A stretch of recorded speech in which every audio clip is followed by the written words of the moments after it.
I have the worst poker face. Yes, you do. And we're live. Welcome to another episode of the Free Market Foundation's Rational Standard podcast and our very own Zakhele Mthembu, who cannot keep a straight face when we start recording. Yeah, uh, they have to forgive me. I couldn't. and, we try to keep things casual here on the RS podcast. But yes, it's another week. I'm Martin van Staden, of course. I'm joined by David Ansara and Zakes, as we can see, and we're pre-recording this week. This is actually a weird week. It's We had a public holiday on Monday, and lots of busyness on the Thursday and the Friday. So today is Wednesday, the 18th of June, and you are only going to see this on Friday, the 20th, or thereafter. So we are pre-recording, but interestingly enough, even though the week just started for us, one thing seems to already be on everyone's lips, and that is decentralization, specifically Johannesburg's kind of situation where just brief context. The DA won, or the coalition led by the DA won in the 2016 election. That's when Herman Mashaba became mayor of Joburg. The DA held on to the mayoralty through kind of his administration. He resigned when Helen Zille returned to the DA as federal chair. He was followed up by Dr. Mfopalatse. She spent some time in the mayoral chair, a very unwieldy coalition. So you didn't get much of that kind of DA magic that people tell us about in Ngeni and in Cape Town. Um, and then that coalition kind of collapsed when Action SA and various other small parties, I think including COPE, very notably, decided to kind of switch allegiances back to kind of the ANC slash EFF ecosystem.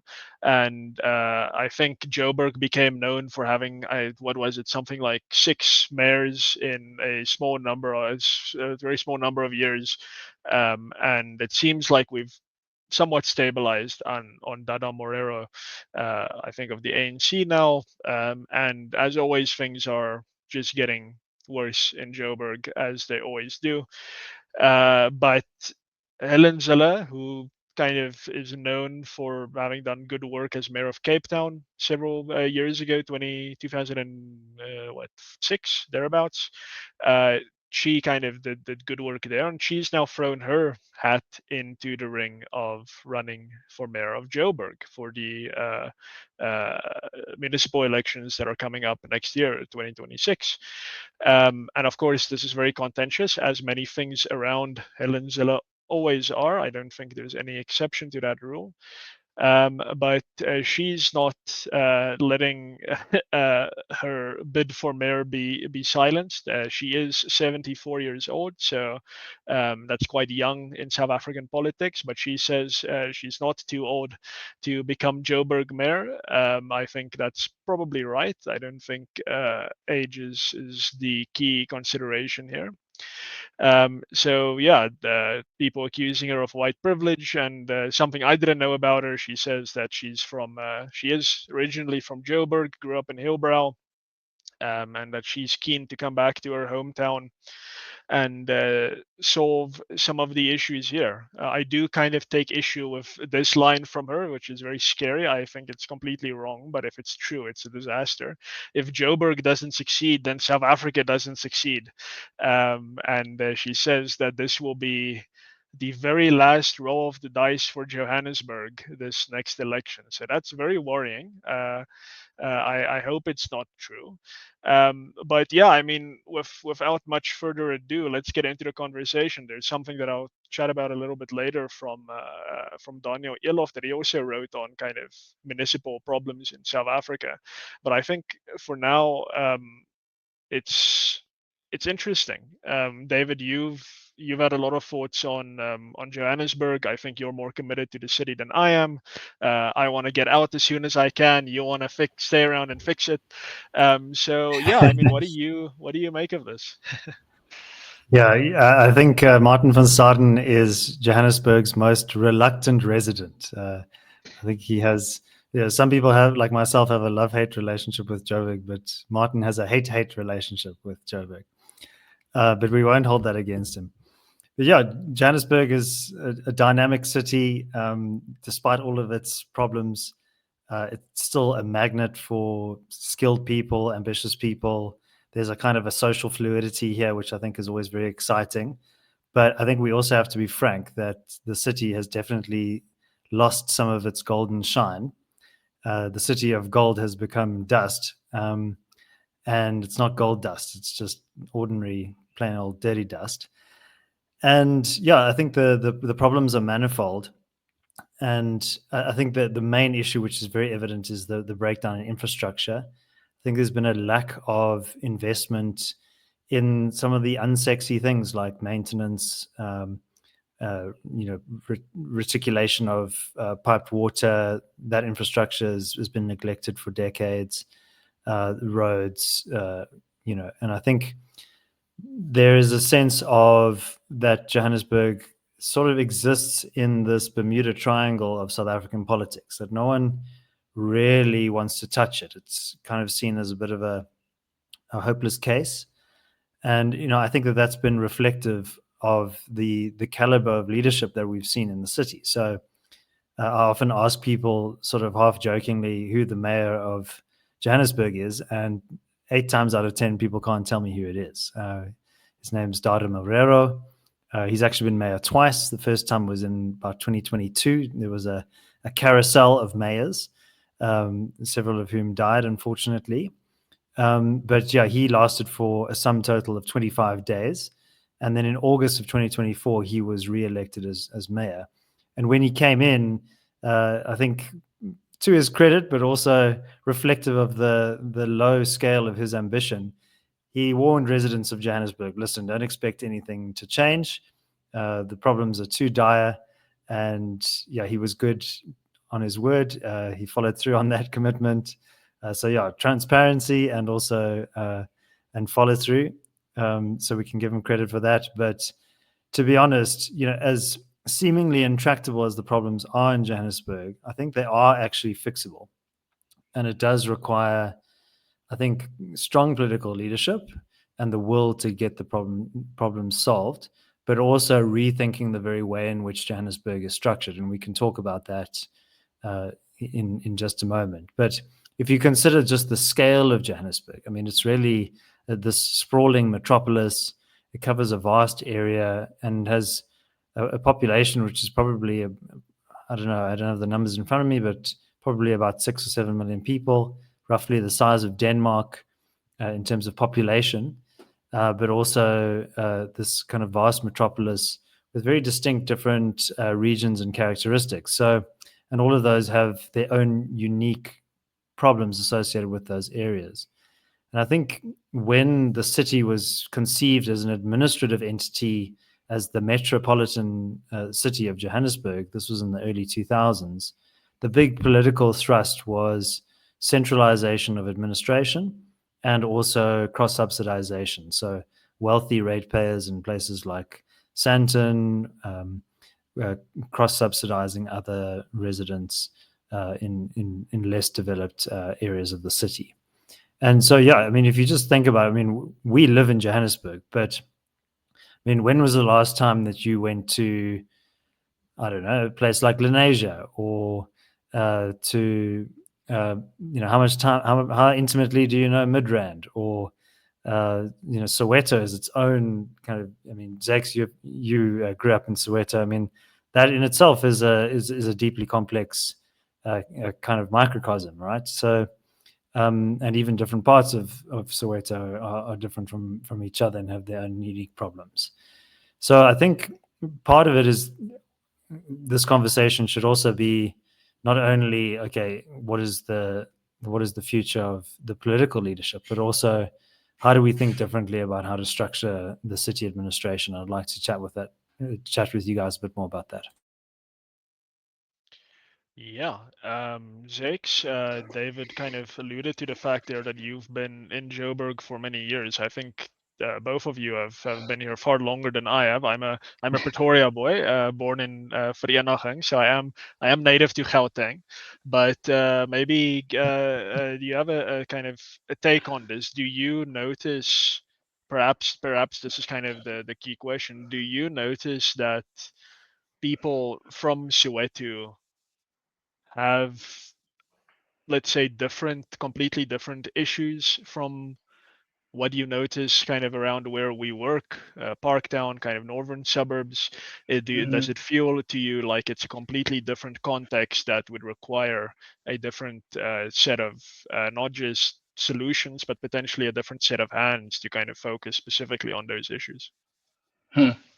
Man, I think that's such a cool ass question, right? Because it's not something that I have actually thought about. And within the context of decentralization, too, it's important because when people are dealing with different issues, then you can be like, that is the reason why you may have political tensions when it comes to voting, because these people are motivated by different things. But now that I think about it, I would say yes and no, for like just given the sheer scale of Josie, like it's big, as David said. So people will inevitably deal with different issues, right? Like it is inevitable, just premised on location. But what I see a lot, right, and and this is contrasted at least.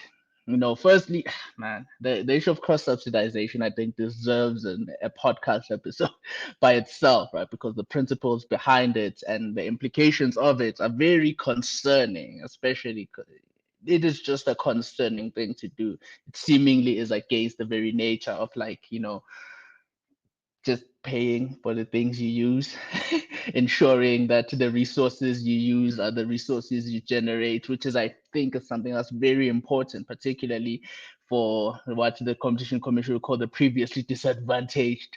But yeah, it's just extremely important for Black South Africans to like really get into the culture of paying for their own things. So I find cross-subsidization to be so problematic. But that is a tangent thought.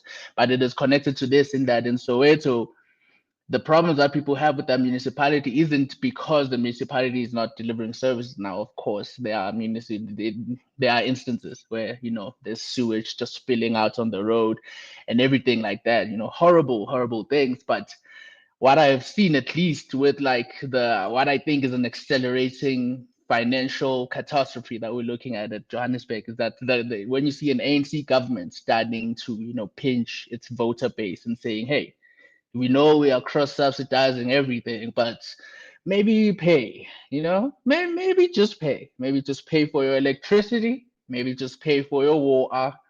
Maybe pay the rates.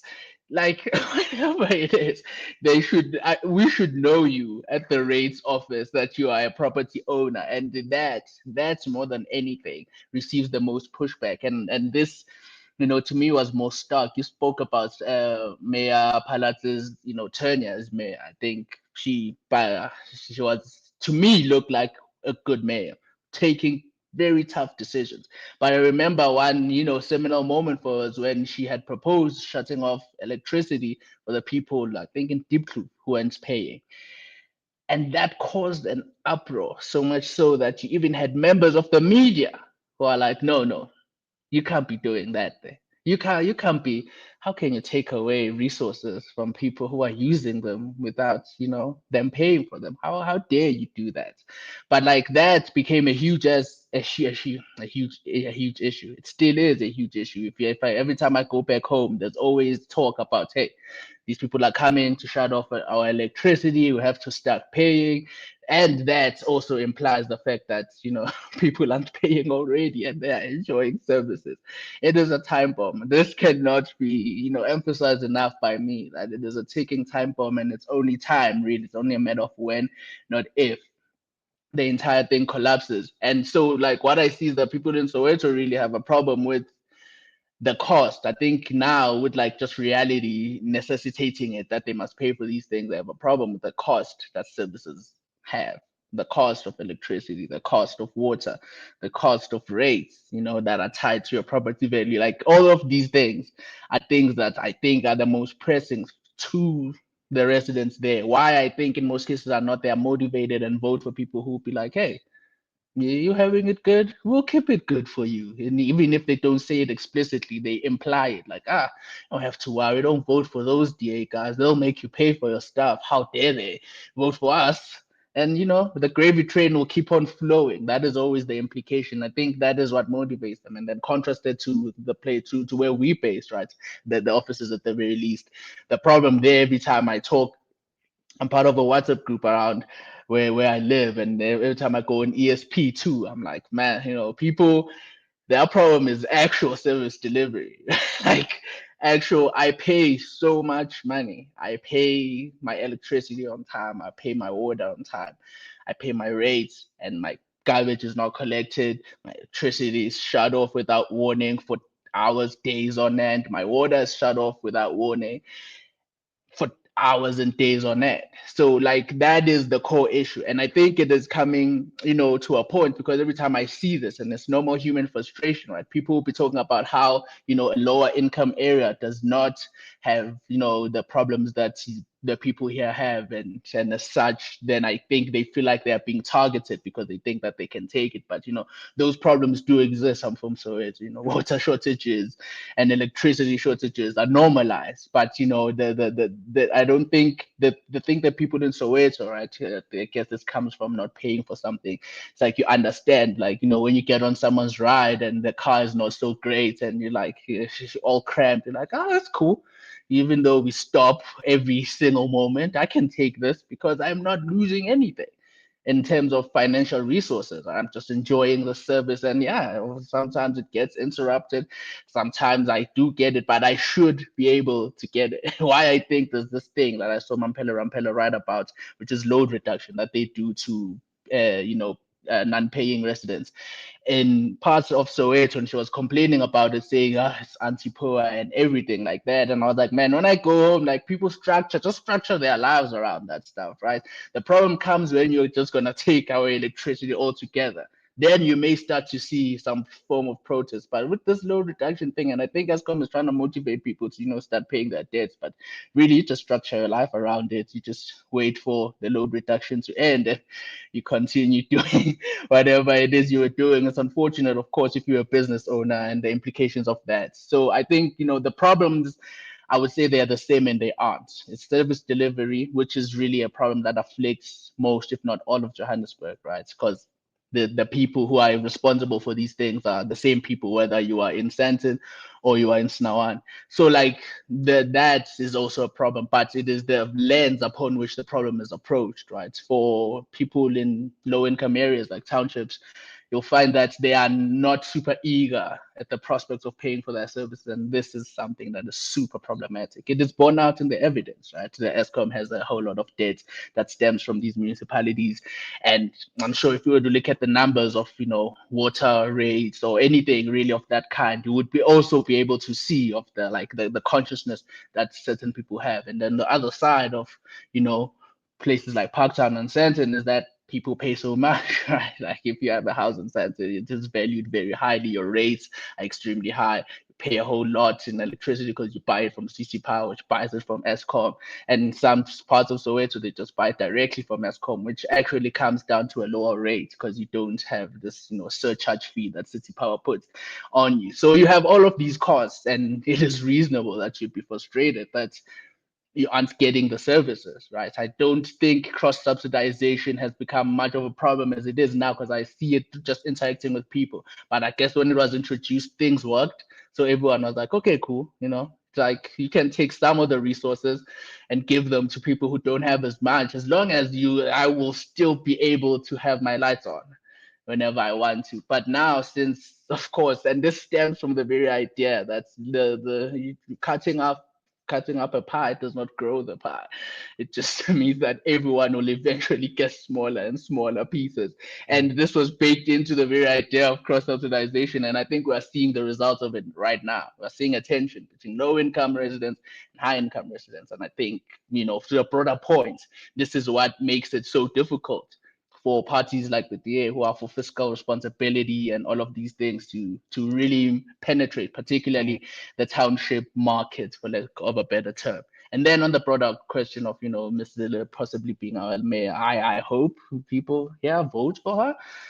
She has problematic stances like, alcohol regulation and such when she was mayor of Cape Town. But I will take not being able to buy beer on a Sunday if I have functional taps and I don't have water problem. Like, oh man, water. And I don't have water problems. I don't have electricity problems. I don't have a sinkhole that lasts for like 3 months. And it's like the deepest hole you've ever seen. I will take not being able to buy beer on Sunday if the trade-off is that. So yeah, I wish her. I hope she's successful as a Joburg. I'm probably gonna be voting for her. I voted for the DA in the previous local government election. So yeah, we hope she does. We hope she actually does contest. She has to be chosen, I think, by her selection panel or whatever. And I think, Helen Zille might be the only DA leader really that I've seen have cross appeal across like racial bounds. Like, I know a whole lot of even old, black people who know her as the DA lady and don't have an aversion to her as some would maybe to a John. John just is not popular, I think. A lot of people don't know him, I guess. But yeah, so hopefully, man, firstly, if she runs, she wins. Because just like David, really, to end it off, I've been such a long as rant. I'm sorry, but just like David said, I love the city, man. I grew up here, met my wife here, my entire life is here, right? I love the city. I love everything about it. No matter, we used to talk about how I even love the CPD and the business of it, and you'd be like, I hate everything about that. I'm like, man, I love everything about that because to me it just shows a bunch of people, who are doing good old capitalism, hustling, doing whatever it is that they think is necessary, that is needed by other people. And to me is beautiful. You don't find that anywhere. For the little bit of time I was in Cape Town felt like, a tourist attraction. Like, oh man, maybe I needed to go to other parts of Cape Town, but it did not feel lived in, if that makes sense. And Josie everywhere feels lived in, and I think that's pretty cool. Hopefully they save it. Yeah, no, thanks, Zakes. I think what you pointed out there has always been kind of interesting to me, and it kind of comes back to what I would call kind of the inherent rent seeking of democracy. And I would probably remove kind of disambiguate cross-subsidization from that. And I agree with you. The principle of cross-subsidization is problematic in and of itself because it assumes certain things that's simply aren't necessarily kind of true. I mean, there's an argument to be had about reparations for apartheid, which is it's a completely different conceptual discussion from, oh, you live in the city and you happen to be poor and therefore it means that you must be carried. These are, I think, kind of conceptually distinct things that must be borne in mind. And but still, I think cross subsidization is something that in fact can be done without sacrificing the benefits of decentralization. And this is where the ANC was, I mean, ingenious. And I mean, it's very easy for me with hindsight to say like, oh no, you should have done this and this in the 1990s. But I don't get how the ANC was able to outmaneuver everyone else on this question specifically in the 1990s into the 2000s, whereby the whole federalist and kind of decentralist perspective was almost exclusively defeated on the strength of cross subsidization. The NP to some degree, but the DA and Kata and so on said, yeah, of course, no, we have to have federalism in South Africa, a very, very local decentralization. Leon Lowe wrote South Africa, the solution was probably the most radical kind of proposal for decentralization in South Africa. And the idea actually got a lot of kind of pickup in the discourse. So it was part of the national conversation at the time. And the ANC, people like Kader Asmal and Albie Sachs and Dennis Davis, and all these people said, no, All of that is nice, but you're going to have rich regions and you're going to have poor regions, and that's just unfair. So because we need cross-subsidization, we have to centralize. And everyone was like, oh, okay, cool, we agree, let's do it. So I don't get how that happened. That to me is bizarre, because I think that you can have, and you should have, a far more accountable, far more local form of local government. And I'll get into Daniel Ilof's article, which is specifically on this, in a minute. But you can have both. You can have a municipality that caters to 10,000 people, to 5,000 people, and still have it be required to cross subsidize poor municipalities. That is something you can do. You can do that. You can write in the legislation, if your municipal GDP is more than this percentage of whatever and this and that, you must pay X into this national fund, and then that will be redistributed to municipalities with less than that GDP. You can do it. You can do that. You just write in the provision into an act, and there you have it. You don't have to sacrifice having decentralized governance where I can drive up the road to my town hall and see the mayor and say, hey, why is my power out? And then he can give me a reason for why he cut off my power for no reason. But currently in South Africa, everywhere, and certainly in Johannesburg, you could live as far away from your mayor as David said, someone kind of in Denmark would live far away from their king and their prime minister, which is it's a bizarre thought. It's a bizarre thought. Some of our district municipalities are as big, literally, as Denmark, like, and bigger than certain small European countries. Um, that's just ridiculous. There's dozens of towns. When we were in Oeverstrand 2 years ago on our campaign for Home Rule Roadshow, like, I was standing on the banks of the bay there in Hermanus, and I saw it down in the distance, like far away. You can see the little lights on the other side of the bay, and I was like, wow. I mean, I wonder who is their mayor. And I was like, it's the same mayor. It's the mayor of Hermanus is also the mayor of that town with 20,000 people on the other side of the bay. It's like, why? How ridiculous is that? That is such a stupid system. So I mean, they could have their own mayor, we can have our own mayor, and then there can still be cross subsidization. So I'm always concerned that we get caught up in the cross subsidization thing, which I agree, we must speak about the morality, the ethics of the concept of cross subsidization, of course, but that shouldn't preclude us from decentralization. And my point on Johannesburg specifically is, I do not think you save the city unless you have either de jure, you break up the municipality, because it should be broken up, I think, into at least 4 or 5 separate municipalities. David has a lot of thoughts on this, but many of our other municipalities, I think, would be broken up into literally dozens of smaller municipalities within the boundaries of the current municipality. I don't think you can save Johannesburg for as long as people in Alexandria, in Soweto, who, and of course there's exceptions, there are lots of people who do pay their rates in those cities, in those areas, of course, but for as long as they can insist on the same political accountability from the same mayor, who should in fact owe his allegiance to his ratepayers in Sandton, that cannot work. That is an inherently unsustainable system, and that has always been my worry with the kind of uncritical application of the democratic principle. This idea that, oh geez, democracy kind of just sorts itself out, like you just kind of throw it into the mix and it sorts itself out. The reality is, if your political mechanism is not accountable to the people who pay to maintain it, the taxpayers, the ratepayers, but accountable to the people who benefit from it on net, then you have a system of rent seeking, and that is toxic. That destroys the system.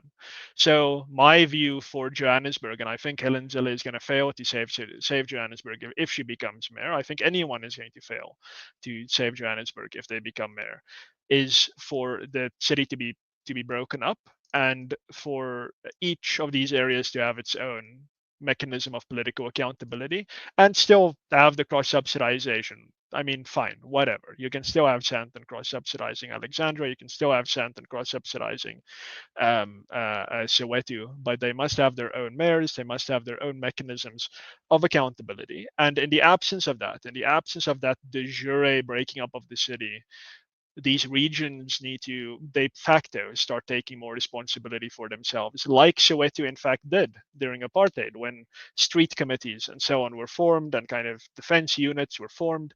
When that kind of responsibility was taken on neighborhood level for our own issues in our area, I would want to then start seeing increasingly more of that.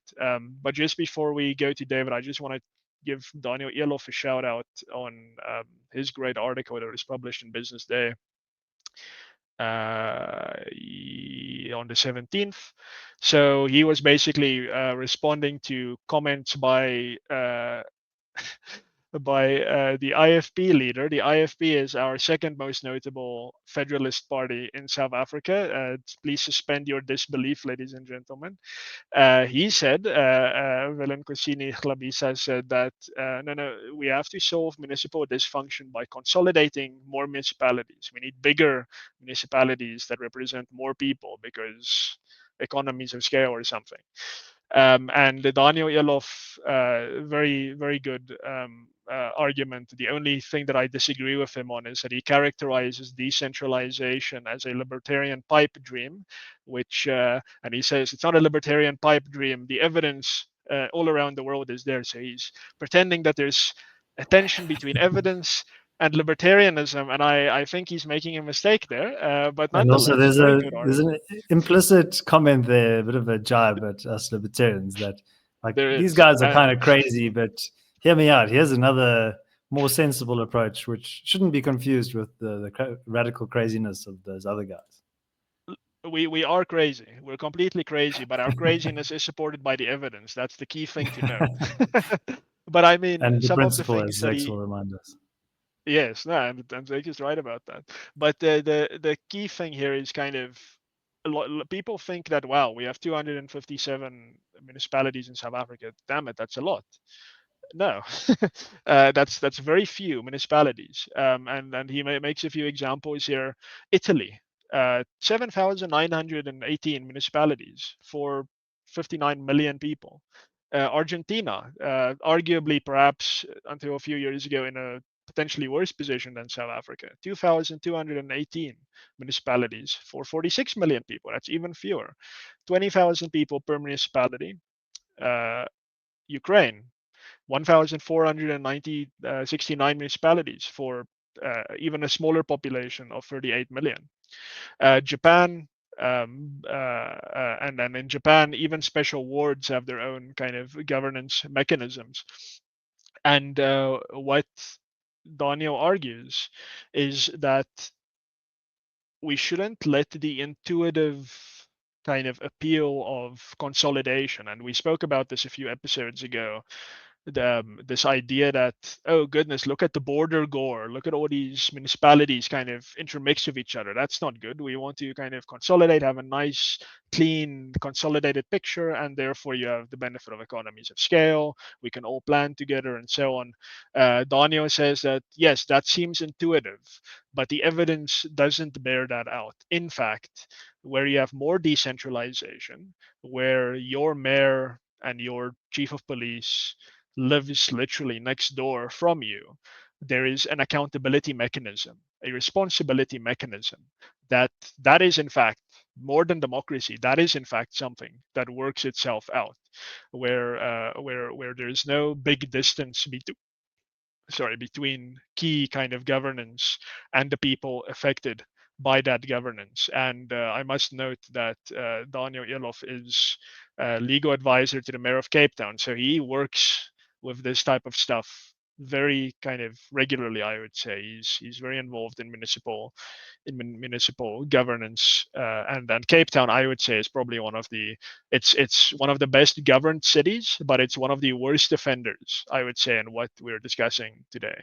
It is a huge municipality that really just stretches way too far, way further than it should, encompassing entire cities that it ought not. So that's potentially a good place to start. This is not a constitutional issue. You don't have to amend the constitution to break up the municipalities. It's a completely legislative issue.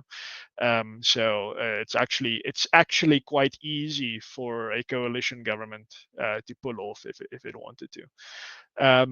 But David, I think it's your turn. If you have any more thoughts on this. Yeah, I think Daniel makes some really good points there in that article. And one of the things he says is that consolidation doesn't solve the inherent problems, it actually just masks them or conceals them. And yeah, there's this really important point of accountability. Like, I think most people, when they think of their local councillor, they think that this is the person who you call when there's a burst drain pipe in your area or there's a big pothole. You call them up and say, hey, come fix the pothole. And they say, okay, well, listen, I can't actually. I need to just lodge a ticket with the Johannesburg Roads Agency, and you're number 2653 in the queue, and I will do my darndest to chase the JRA and on your behalf, and we'll see what we can do. And I think that that's a bit dissatisfying, I think, both for the residents, but also for the councillors themselves. A lot of councillors work really hard. I've met many of them over the years, and they're committed public servants. They're people who are like respected in their communities and involved in community policing forums and all these other things. But often their hands are tied, right? So I think we need to follow this principle of subsidiarity, that we need to pull power away from the center and push it down and out. I mean, we haven't even spoken about some of the major corruption problems that the city has faced. And I think when you consolidate, when you have this massive centralization, you create these huge honeypots, and those become ripe for capture. Whereas if your local councillor is misappropriating funds and you have much stronger, closer bond with that person, you can hold them more accountable. But yeah, just getting back into the politics for a moment. I mean, I was very critical of the ANC mayor, but if you had to ask most people in Johannesburg who's the leader of the DA caucus, they would similarly give you a bit of a blank stare. It's her name is Belinda Kaiser Echionjong Zoku, I think. please forgive me, Belinda, if you Echionjong Joku, I think her name is. And so yeah, I mean, she seems like a perfectly nice lady, but I think it probably doesn't have the significant profile that is needed, and that somebody like Zille would have. So I think if there's anyone in South Africa who's up for the challenge and who has steel in her bones, it's Helen Zille. But I mean, even she said like it would take more than one term to turn Johannesburg around. So I was also critical of Dada Morero's kind of lack of ambition, but that also illustrates the scale of the problem. And I think Zille's obviously played a huge role in South Africa's democracy, but I think maybe one of her blind spots has been like often people will point to the failing state of Johannesburg, and her response will be, well, people need to learn their lesson. They need to vote according to who will deliver the best service delivery and who's got the best track record, and stop voting for these small parties or for the ANC. Vote for the DA and you'll get the DA brand of good governance and service delivery. But, if you had to look at the voting patterns in, say, Northern Johannesburg or Western Johannesburg, you will see voting wards that are going 60, 70% DA, so a lot of those wards are voting pretty hard for the DA, but then they're stuck with this dysfunctional city of Johannesburg that is dragging everyone down with them, so I think there's also a political opportunity for parties like the DA to embrace this form of decentralization, to say, okay, well, maybe we could win Parkhurst and Parktown North and Killarney if we broke that up.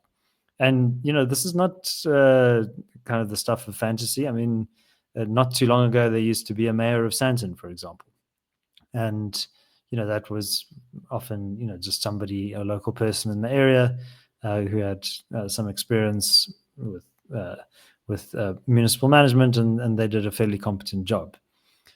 So I think how we get from the current state to that, I think, is going to be really where the challenge lies. I mean, the city of Joburg has an enormous debt burden, and that would need to be dealt with somehow, and is also on a kind of a rates death spiral, because as more people try to de-link themselves from city power, that also means that revenues from electricity tariffs are going to be declining as well. So I think there's a lot of creative thinking that's going to have to be done around how to decentralize Joburg, but it does absolutely need to be done. Yeah, I think the issue is kind of staring oneself into the what I mentioned earlier, the de jure reality, kind of the notion that if we do not legally divide up Joburg, nothing can be done, and that's a dangerous mentality. I'm speaking to the DA Johannesburg caucus very soon, specifically about this issue about well, if Pretoria isn't going to help us, I guess we must roll over and die. That is certainly not the solution. I think that a lot can be done, and increasingly you see initiatives from local communities being taken that actually, in some cases, do amount to a substituting government. Um, David, you alluded to kind of most people know their ward councillor and they assume the ward councillor will solve their issues. I mean, in many ways, some of these councillors are in fact the mayors. They fulfill the mayoral kind of position that would be filled in if this was a normal kind of healthy functioning society, because people behave towards the councillors as they would towards what the mayor really should be. So I think there's a lot of things that can be done, and that should be done. Not the big some big infrastructural things have to kind of be done at the center, given how centralized things have become. But solving crime, cleaning up our neighborhoods, filling potholes. These are three huge issues in Johannesburg that can actually just be done from the word go from tomorrow. You can start doing that in your own area. Zakes, any more thoughts on this? Yeah, I mean, I wouldn't say really kind of echoing David's point about and everything, and also emphasizing that Daniel's article is pretty great. Great write up. If he ever gets to see this, I'm a huge fan of the write up. I'm a huge fan of anything technical that's like, I'm gonna teach you some things about an area, that I'm pretty well versed in, governance and stuff like that. But he told me stuff. At least the perspective is great. Great argument and everything. We need more of that. We need more of that. But there has to be like, man, I think you're all right, because I think of it in the sense of, as I said, to me the collapse will happen if nothing is done. If to your point, Martin, if like a culture, an accountability culture is not instilled, particularly in the people in Joburg, and even with that, right, you still have what David said, the race death spiral that we are in now. Rich people, the one who are supposed to be cross-subsidizing others, are just installing solar, and there's nothing the city will do about that, because as a sort of source of revenue, the best they can do is try and tax them, and that receives a whole lot of pushback. And I'm like, man, the source of the issue has to be the raising of revenue. I liked Daniel's article. He mentioned how the Swiss model is great. Why Mr. Lowe's book on South Africa, The Solution, is the best book written in the 90s, bar none, right? But like, the idea that a Swiss town, a Swiss village can tax its own residents to determine the service delivery that like it will give to them. We need that. And it's disheartening to me that ideology has captured a lot of the discourse around decentralization, that it makes it unattractive to the people who will benefit the most from it.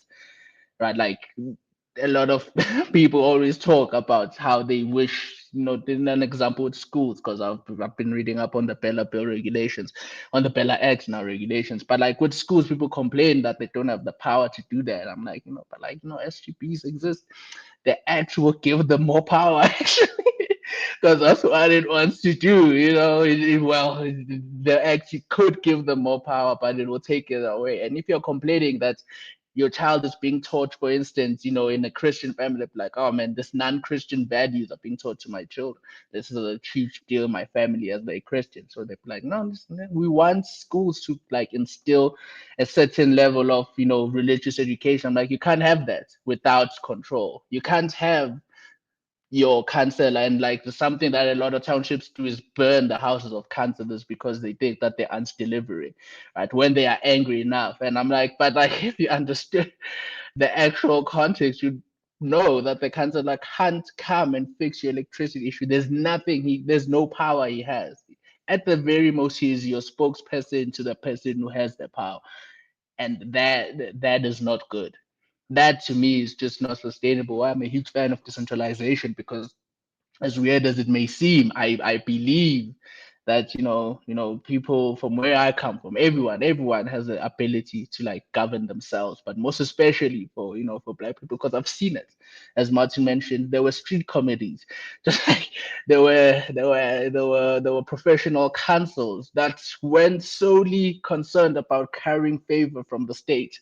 That is wild for a whole lot of professional councils in the modern day that profess to be representing Black people. Their main concern is just, hey, and I get some little taxpayer money. But there were professional councils that were dedicated to a lot of these things, and we lose that by losing the culture of decentralization. And I think, man, at a cultural level, right, like the technical stuff is great. I'm a huge fan of it. I will look into it actually, so that I probably write a whole lot of more articles about it, because I don't think I've written about it at like that nice, practical, implementable level. But the broader point, I'm a principle guy. I'm a big picture guy, and I think that like the big picture is that we need to create a culture that you are responsible for yourself, and it's okay, and it's good, and it's a good thing. You should feel very good about being responsible for yourself. And as scary as it may be, that if you're responsible for yourself, you're responsible for your failures too. I guess that's what people are scared of. But I don't know. It means that you're responsible for your successes too, and I think that is pretty cool, right? That is something that a lot of people should aspire to, and I hope that they do. But I'm way more optimistic than you do, Martin. I think things can be done. Saving can be done. It can happen. It may take us a whole lot of time, but saving can be done and can happen. Just need the proper political will, as David would say. So yeah. Yeah, but I think your point there is actually a very powerful one. So, I mean, often at the FMF, we talk about that no politician is going to save you, and that you actually have to take responsibility. And I think that applies in Joburg as well, right? So, and maybe the danger with Helen putting her hat in the ring. I mean, as competent as she is, I'm sure she'll do a very good job, better than most people. But that maybe the risk is that we all think, oh, okay, well, Helen's coming to sort it out, so I guess the sinkholes will magically disappear and the taps will run freely and nothing more to worry about. But I think this idea of taking responsibility is quite powerful. And I think it also, relates to how we deal with the problem. So I think the problems are solvable, but we need to think carefully about how we go about it. So in Johannesburg in 2025, you're seeing a lot of these grassroots kind of activities. So in my area, you have a security company that does a lot of the basic gardening and maintenance of the verges, like kind of around the traffic lights and things like that. And they have a little sign that says maintaining lawns and order, which is very, very cute. And then another security company picks up dogs that were running astray and takes them to a little kennel. And so there's been a lot of privatization and decentralization de facto that's happened, right? So there's community volunteer security groups where people do patrols, and that helps with security, all sorts of things. But in many ways, these are not really scalable solutions to some of the problems that we're facing. So in a conversation that I had with Russell Lamberti, which I posted on my personal YouTube channel and also the full conversations on the FMF channel, he talks about the difference between centralized scale, centralized non-scale, and then decentralized scale and decentralized non-scale. And so in many respects, what we have in Johannesburg at the moment is decentralized non-scale. So these kind of pockets of activity, WhatsApp groups, people who maybe get a burst of energy and go on the weekend and clean up the local river in their area. And then they do that 3 weekends in a row, and then everybody kind of gets a bit tired of it, and then they stop doing that after a while. So, that kind of lacks durability, it lacks sustainability. So what you want is the decentralized scale. And I think we're moving towards that, but it is achievable. And a big part of that conversation is privatization of certain kind of network industries like power and water. And I think that's really where the big problem solving is going to have to happen.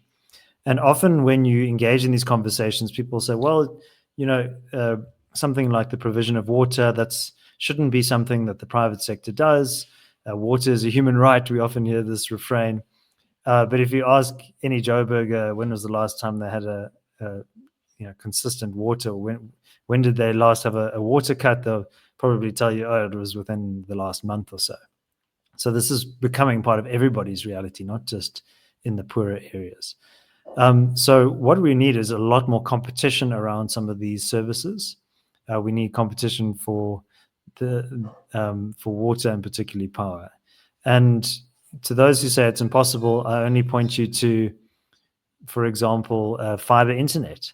I mean, fiber internet is physical infrastructure. And over the last decade or two, an extensive network of fiber infrastructure has been laid across Johannesburg. We're talking on pretty good internet right now. And why should water or electricity be any different? Like these services are possible. And then on the question of rates that we were talking about earlier, I think the city is stuck in an old mode of revenue generation. This idea that you kind of tax people for their water and electricity use. Daniel points out in his article that in places like Switzerland, there are actually mechanisms in which portions of income tax or other taxes are ring-fenced according and directed to the residents of those municipalities. And the municipalities are able to compete with one another on different tax rates as well. So that's another way in which competition can be introduced into the system. So I spoke with somebody who lives in Switzerland. He's a tech entrepreneur. And he was telling me that when he was deciding where to live, he was literally comparing the different kind of income tax rates and corporate tax rates in his area. And he said, some of the places were more affluent, expensive areas, but they had lower taxes. Other areas, maybe not quite as nice, and you pay less for your rent, but you end up paying slightly more on tax, or slightly less on tax, depending on where you're living. So, I think this is the kind of creativity that I was speaking about earlier. The current model just simply isn't working, and we need to radically restructure it. Yeah, and I think some of these things are simply overthought to some degree. And I mean, we as liberals and libertarians are big victims of overthinking. But something as simple, I mean, water pipes exist somewhere in physical space. I mean, we talk about them as if they're decentralized things that exist only in Pretoria, and then somehow they provide water to us here in Johannesburg, and only kind of someone there can kind of deal with it. And it's like, no, listen, if you can tell a community, kind of a relatively cohesive community, listen, there's X kilometers of pipes under you, you are now responsible to keep those pipes maintained. I mean, appoint a contractor or whatever. You're not all kind of engineers or whatever, but that's now your responsibility. And the next community over, same thing. Next community over, same thing. So even if it's difficult for people to imagine, oh, geez, so Now we have private provision of water. Now they're going to have multiple pipes kind of running parallel to each other. I mean, yes, we can absolutely do that as well. But if you're worried about that, you can decentralize in many different creative ways that ensures that in through a spontaneous kind of order that comes about, our infrastructure gets fixed. Because as it currently happens, there would be a pipe under where I live, and I am very willing, kind of in principle, to take responsibility for the pipe. If it's leaking, I'll get someone to come and fix it. I'm not allowed to do that now. I have, it would be against the law for me to even think about doing something like that. So literally, I have to sit and wait for the city to hopefully one day get around to coming and then doing it here. Same with security, really. It is very possible, and I always say that fixing security is, it is the absolute low hanging fruit in South Africa. This is something that can literally just be done. It's not, it's an existential problem. It's a complete and utter disaster, but it's one that is easily solved. And one of the things that I've thought is that there are safer neighborhoods in Johannesburg. There are safer neighborhoods around the country, and yet you still find local police in these neighborhoods. And I know some people would say, no, but that's good because the people who live there are ratepayers and they must be there. And I fundamentally disagree with this. I think that we have to solve the violent crime problem. And that means that when I go to Cape Town, we spoke about Cape Town a bit earlier, Mitchell's Plain and the Cape Flats are, I think, by some estimates, probably the most violent places on the planet, like in the world. Like these are the most violent places in the world. I should never ever go into Bishop's Court and see Cape Town law enforcement there. It should be impossible for me to see them there. It should not happen. These guys must all be in the Cape Flats in full on riot gear dealing with that problem. And that's something that's allowed. The city and Johannesburg certainly, and then Cape Town as well, can say, okay, area X, Linden, Johannesburg, you are now responsible for your own security. You call us when you've caught a bad guy, and we'll send a car, and they'll come pick them up. But you have at least 40 security companies in the area. They are now the de facto police force of that area. We're deputizing them. They are going to take care of you. They're doing a good job so far. We're going to take the JMPD. We're going to look at what the crime hotspots are in the city, and everyone is going to go there. That's where we're going to focus. That is something that can be done. That's not a difficult thing to do by any stretch of the imagination. And as I kind of implied, you already have done the de facto part of it. You have private security driving up and down the road like all the time. So this is a policed area already, over and above the JMPD, who needs to be somewhere where they aren't. So all these things have creative solutions, and we run into trouble. And again, I'm speaking to the DA caucus about the DA Johannesburg caucus about this soon. We have this issue where the people we entrust with solving municipal issues, they get so caught up in the status quo. The status quo bias is extremely strong. And it's not just, oh, the DA is buying the logic of the ANC at local level. No, no. The ANC bought the logic of the NP at local level, and now the DA is buying the logic of the ANC at local level. There is no creative thinking. It is all deferring to how things used to work, and there is no reason to do it that way. There's literally no reason to do it that way. When we go on our roadshow, campaign for home rule, and we say, hey, these are some of the things that you do, that you can do, what the counselors default to is trying to find reasons for why they're not doing it. They're trying to find excuses. Yes, there are reasons that what we are saying could be tricky, but rather than trying to find an excuse not to do it, find an excuse to do it. Like you have a choice. We can find a reason to do it or not to do it. Find a reason to do it. These things have worked around the world. I'm looking at the Rome municipality now. It's one city, but it's divided into It's divided. The city of Rome municipality is divided into 121 communes, and these are governing units within the city. I mean, these things happen around the world. They happen. They work. And then we don't have to pretend like South Africa is this exception to every rule, because that is how a lot of people try to say, kind of approach our problems. We have problems, and they say that no, we can't do X, we can't do Y, we can't do this, that, and the other thing. No. Allow your principles to weigh heavier, so that you find a reason to do what has worked elsewhere.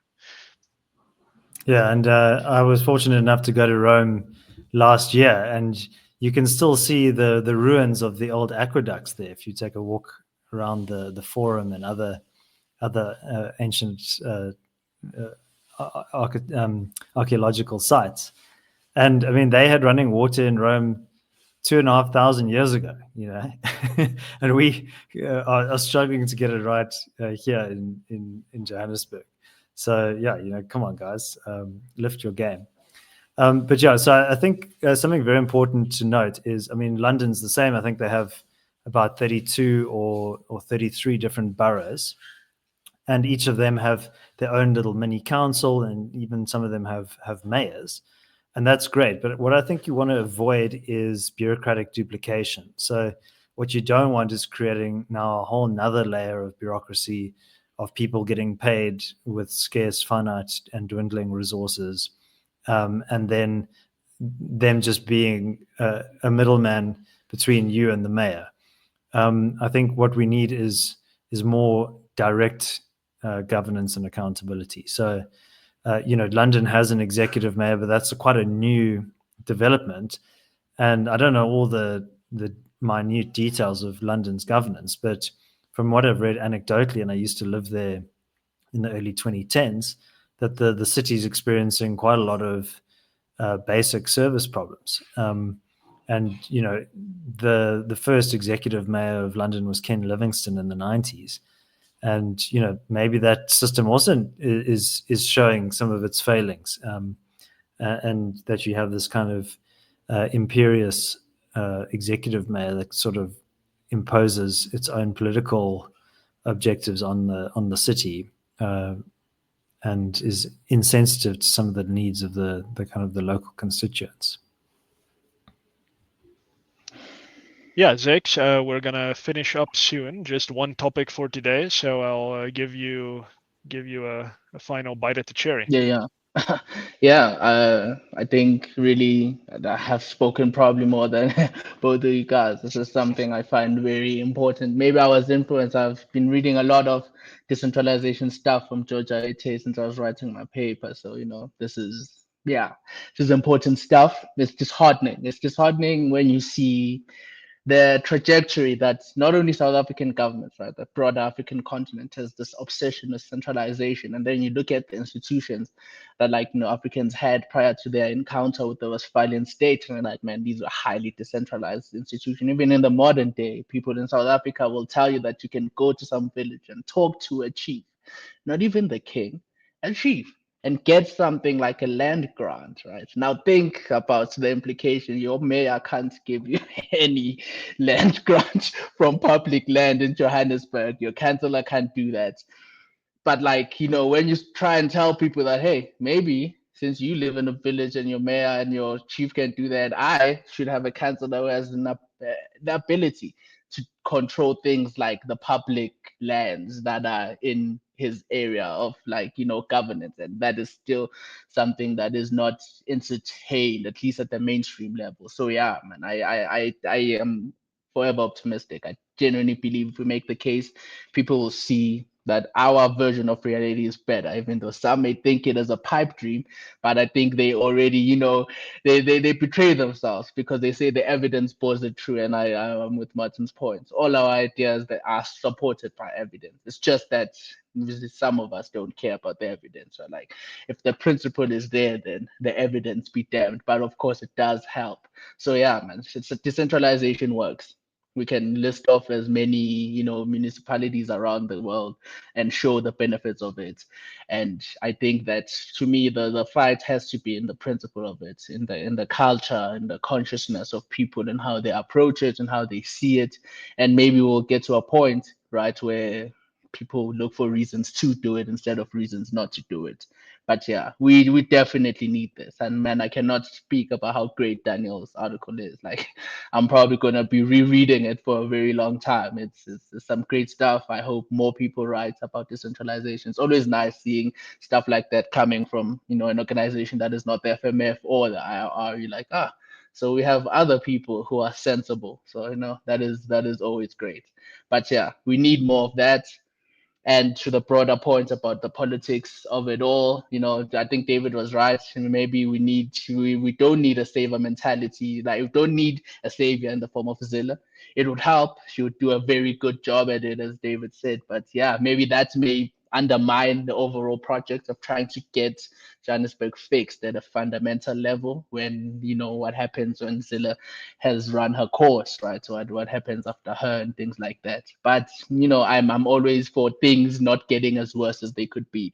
So, and I think that having a DA mayoralship in Johannesburg will make things better than they could be. So yeah, there's that. Vote for the DA, people. I know you probably have problems with them. I do too, many of them, but it's like considering your options, trade-offs.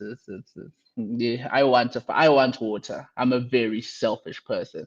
I want to go to my shower and be able to take a shower. So please enable that I get water. That is all I'm No, I think you're right about that. I think the key thing here is that if the DA, as a so-called federalist party, and I mean, they are in Pretoria, they're certainly on the verge of having an outright majority, and I think they'll probably increase their share of votes in Johannesburg. The question is, will they use the opportunity to decentralize from where they sit in that position? I think the answer is a very assured no. I think that's a problem, and that's why I think organizations like the FMF and the IRR and so on do put a lot of effort into trying to convince federalists to be federalists, and that certainly includes the IFP. Good Lord knows what the hell happened there, but yeah. We need to learn to take opportunities as federalists, and that certainly applies to the DA as well. And Zille has herself said that she believes in decentralization.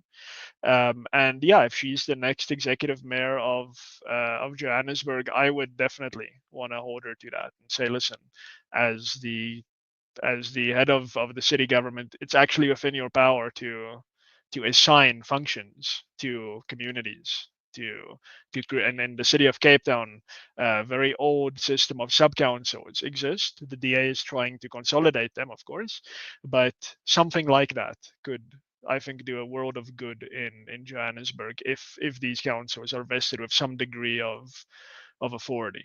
So that's something perhaps for us to think about. David, any last words from you before I close up? Well, all I would say is, and this is probably should be a Rational Standard podcast drinking game every time I mention my running.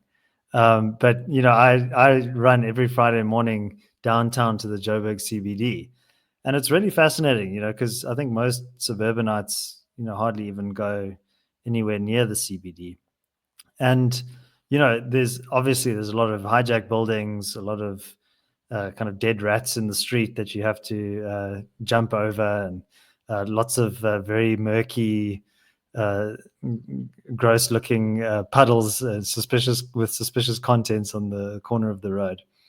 And so there's a lot of decay, but there's also a lot of energy. There's a lot of people hustling, as Zach said, making it work. And there is an energy and a dynamism to Joburg that is quite unique. And I think if you can channel that energy, you can achieve extraordinary things. And, Joburg was founded as a mining town. And the reason our office northwards was built up on the ridge by Dale Lace was to get away from the dust and the noise and the chaos of downtown Joburg. And so, yeah, not very much has changed since the early 20th century. It's still a chaotic place, but it's, there's a lot of life and opportunity there. And yeah, so part of it is also recognizing the great complexity of the city, that a one size fits all top down kind of model of governance just doesn't really suit it. You need to kind of break open the hood and fix some of the kind of fundamental structures there. So I think there's plenty to be gained. It's going to be a tough challenge, but yeah, we're up to it, and hope that our viewers are too. Absolutely. Thanks a lot. Yeah, so that's it for this week. Like I said, we're recording a little bit earlier this week. You will all see this usual time. But up until Wednesday of this week, I think decentralization has been or at least kind of local politics has been the key topic, other than kind of some of the fireworks happening around the world. Yeah, I think this is going to be an endearing topic for us, certainly from the FMF and Rational Standard. It's a very exciting thing, I think. You're creating new order, which is always a creative exercise, and actually a lot of fun to think about these things. Less fun to try and convince people to see the good sense in it. But as David said, we are up to the challenge. But yeah, thank you everyone for joining us again this week. Please remember to like this video, subscribe to our channel, and hit the bell icon if you want to be notified whenever new Rational Standard content gets uploaded. Rational Standard is primarily a Substack platform, so please go over to rationalstandard.com and like our content there as well, and restack it, and also have a look at some of our written content. It is primarily a publication, and we have new articles every day or so on there.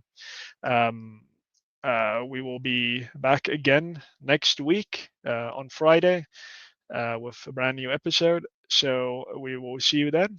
Thanks for watching. Have a good one. Cheerio.